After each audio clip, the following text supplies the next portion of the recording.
Hey you guys, Naturally Marked here. Today I wanted to show you what I've been moisturizing my mini braids with, and it has been infused aloe vera olive oil. So that's what I'm going to show you guys today. I'm just going to take a couple of chunks of this fresh aloe plant. I'm going to put it in 1 cup of olive oil. I'm going to put it on the stove, warm it up, but I don't want to fry this. I'm just kind of making the oil warm enough to where it makes the gel from the aloe plant secrete out. That sounds like a really gross word, but that's the only word I can think of right now.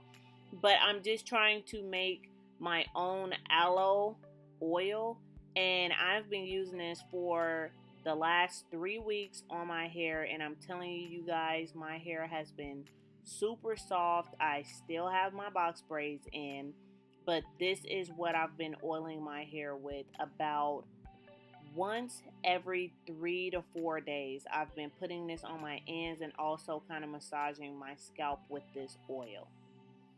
So here is that cup of olive oil. I am going to allow it to get a little warm, but you see me sticking my finger in there. I don't want it to get too hot to the point of where I can't put my finger in the olive oil, because we're not making fried chicken.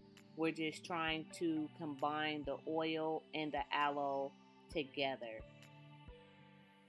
And sorry, you guys, I keep saying box braids, but I'm talking about my mini braids. I have my mini braids, natural mini braids in my hair right now today. So I am just going to place the aloe vera leaf into the oil after I feel that it's gotten a little bit more warmer than just being room temperature.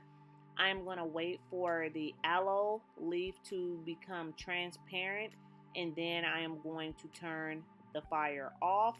I'm going to allow it to sit for about like 10 to 15 minutes to cool down.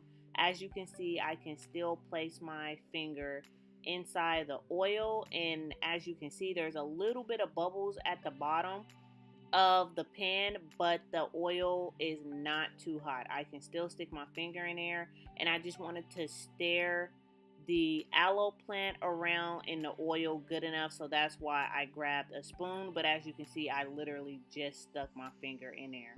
So I see some of the pieces has not become all the way transparent yet, so I'm just going to wait a little bit longer for every single aloe chunk that I cut up to become transparent. I am poking the gel of the inside of the aloe plant just to kind of make sure that the gel is getting out of the aloe plant and is going to be mixed around in the oil.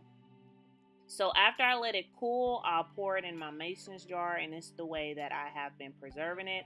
I'll put 2 squeezes of vitamin E oil in there, and I'll also put rosemary oil in there. I love the smell of rosemary, and it also promotes hair growth.